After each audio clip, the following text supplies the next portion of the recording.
আগরতলা সাবরুম রেলপথের মধ্যবর্তী ঘন জনবসতি স্থানে দুটি হল্টিং রেল স্টেশন নির্মাণ করতে রেলমন্ত্রী ও রেলওয়ে বোর্ডের চেয়ারম্যানকে চিঠি দিয়েছেন বাদল চৌধুরী।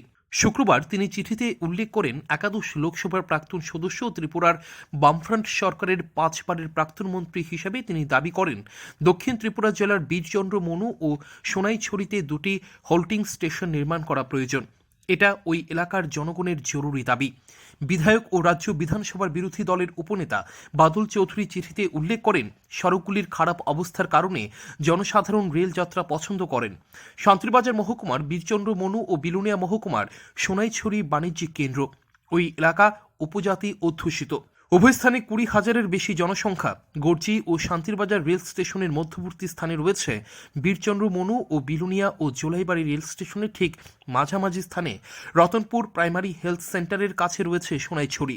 দুটি এলাকার মানুষকে রেল ভ্রমণের জন্য কাছাকাছি স্টেশনে যেতে 8 থেকে 9 কিলোমিটার পথ পেরোতে হয়।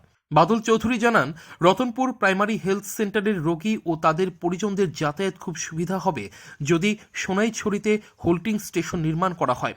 তিনি বিষয়টি জরুরি ভিত্তিতে বিবেচনা করতে রেলমন্ত্রী ও রেলওয়ে বোর্ডের চেয়ারম্যানকে অনুরোধ জানান। রিপোর্ট, চ্যানেল দিনরাত।